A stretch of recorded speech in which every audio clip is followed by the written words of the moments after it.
রমজানের এই দিনগুলোর মহিমা আসলে বলে বোঝানো যাবে না। এই সময়টা খুবই পবিত্র। যাদের বাবা মা এই মুহূর্তে বেঁচে নেই, দেখবেন কবরবাসী হয়ে গিয়েছেন, এই মুহূর্তে রোজার সময় কিন্তু সকল কবরবাসীর কবর আযাব থেকে কিন্তু মুক্ত থাকেন। তাই এই মাসটা কিন্তু সকলের জন্যই অনেক অনেক গুরুত্বপূর্ণ। মধ্যবিত্তের লাইফ, অল্প আয়, স্মার্ট সংসার।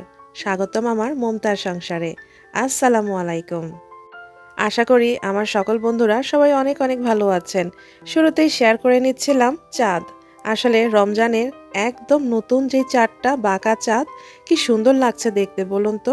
আর দেখতে দেখতে কিন্তু 3টা রোজা অলরেডি চলেও গেল।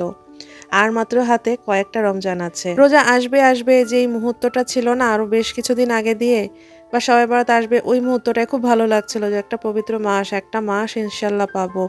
অথচ দেখুন রোজাটা শুরু হওয়ার সাথে সাথেই কি সুন্দর চলেই যাচ্ছে, রোজাগুলা দেখতে দেখতে কিন্তু চলে যাবে। একটা মাস খুব বেশি সময় নয়। তো যাই হোক, আমিও আলহামদুলিল্লাহ রোজাগুলো এখন পর্যন্ত রাখতে পারছি, আমি আমার হাজবেন্ড দুইজনেই। এবারে রমজানের ইফতারিটা একটু অন্যভাবে করার চেষ্টা করছি, কারণ সবসময় যে ভাজাভুজিটাই খাওয়া হয় এটা তো আসলে একটা ট্রেডিশন হয়ে গেছে রোজার।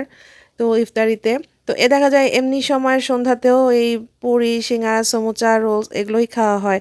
যদি এগুলো অনেকগুলোই আমি ফ্রোজেন আইটেম বানিয়ে রেখেছি, তারপরেও দেখা যাচ্ছে যে এবার একটু যত সম্ভব একটু ব্যতিক্রম খাওয়ার চেষ্টা করছি, যেমন চাউমিন বা ফ্রাইড রাইস। আজকে করেছিলাম খুব মজার 2টা আইটেম এবং খুবই বলা যায় একরকম হেলদি খাবার। প্রথমেই করেছিলাম আমি একটা ক্লিয়ার স্যুপ। দেখবেন অনেক বড় যে 5 স্টার ভালো হোটেলগুলাতে যখন আমরা যাই, সকালে যে নাস্তাটা ওদের থাকে বুফে আইটেম, ওখানে কিন্তু ম্যাক্সিমাম আইটেমেই থাকে, আইটেমের মধ্যেই থাকে কিন্তু এই ক্লিয়ার স্যুপটা। তো এই ক্লিয়ার স্যুপটা কিন্তু আমরা এমনি সময়ও খেতে পারি, কারণ এই স্যুপটা হচ্ছে পেট ভরা খাবার। এর মধ্যে আমি চিকেন, ফুলকপি, ব্রোকলি, গাজর, মটরশুঁটি সব কিছু দিয়েই বানিয়েছি। আর এটা যেহেতু বেশ লিকুইড, জলীয় অংশটা অনেক বেশি, তো সারাদিন যেহেতু আমাদের পানি খাওয়া হয় না, তো পানীয়র অভাবটাও কিন্তু এই স্যুপটা অনেকটাই পূরণ করে দিবে। তো আরেকটা যেটা করেছিলাম এটা হচ্ছে চিকেন হোয়াইট সস পাস্তা। তো হোয়াইট সস পাস্তায় কিন্তু বেশ ভালোভাবেই বাটার যায় বা চিজ যায়। তো এটা কিন্তু একটু বেশ একটা রিচ খাবার, যার কারণে আমি আজকে ক্লিয়ার স্যুপটা করেছিলাম, যে একটা হেলদি আর একটা একটু আনহেলদি না হয় থাকুক। আসলে রোজার সময় অনেক ধরনের খাবারই কিন্তু খেতে ইচ্ছা করে, রোজা রেখে সবকিছু আসলে ইফতারিতে বানানো সম্ভব না। তো তাই একেক দিন আর কি একেক রকম একটু অন্যরকম আইটেমগুলো করার চেষ্টা করছি।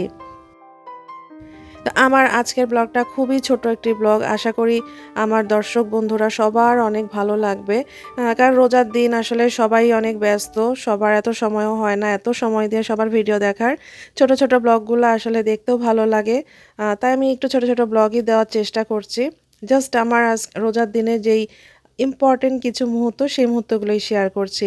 তা আর আজকে আমি জুস করেছিলাম টক দই দিয়ে আর কি, এটা লাস্সি করেছিলাম সাথে পুদিনা পাতা দিয়ে। এই লাস্সিটা এত মজা হয়েছে, টক দইও খেয়েছিলাম, যেহেতু চিজের পরিমাণটা বেশি ছিল হোয়াইট সস পাস্তায়। তো সব কিছু হজম করার জন্যই আজকে টক দইয়ের এই লাস্সিটা বানিয়ে ফেলেছিলাম। যদিও এটা মিষ্টি লাচ্ছি, নোনতা না।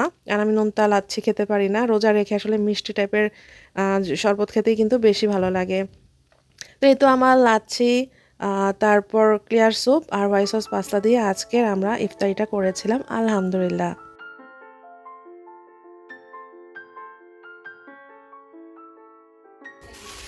এখন পর্যন্ত দর্শক বন্ধুরা যারা যারা আমার ভিডিওটি কন্টিনিউ করছো, প্লিজ একটু আমার ভিডিওতে লাইক দিয়ে দিও, আর নতুনরা আমার চ্যানেলটিকে সাবস্ক্রাইব করে বন্ধু হয়ে যেও, আর নোটিফিকেশন বাটনটি অন করে দিও, যাতে আমার ভিডিও আসা মাত্রই তোমরা দেখে নিতে পারো। আমি এরকম ভ্যানের ক্যাপসিকামগুলো খুঁজছিলাম। রোজা রেখে ভিডিও বানানোটা একটু কষ্টকর হয়ে যাচ্ছে, তারপরও এটা আমার একটা ভালোবাসার জায়গা। ভালোবেসেই কিন্তু এখানে আমি সময় দিয়ে যাচ্ছি। তাই আপনাদেরও সাপোর্ট আমি আশা করছি। হয়তোবা আমি অনেকের মতোই অনেক সুন্দর সুন্দর ভিডিও বানাতে পারছি না, তারপরও আমি চেষ্টা করে যাচ্ছি। আপনাদের একটু সহযোগিতা দরকার। তো এখানে আমার কিছু বাজার নিয়ে এসেছিল হাসব্যান্ড, সেটাই আপনাদের সাথে একটু শেয়ার করছিলাম। কলা ছাড়া রমজান রোজা হয়ই না আসলে। আর গাজর কিছু নিয়ে এসেছে, কারণ গাজরটা প্রচুর খাওয়া হয়, যে কোনো সবজি আর কি সাথে করি, নুডলস করি, গাজর খাওয়া হয়। আর সাথে আলু তো আসলে কমন। বাঁধাকপি এনেছিল একটা। আর কালকে যে ডিম কিনেছিলাম, ডিমগুলা একটু ক্রেটে গুছিয়ে নিচ্ছিলাম।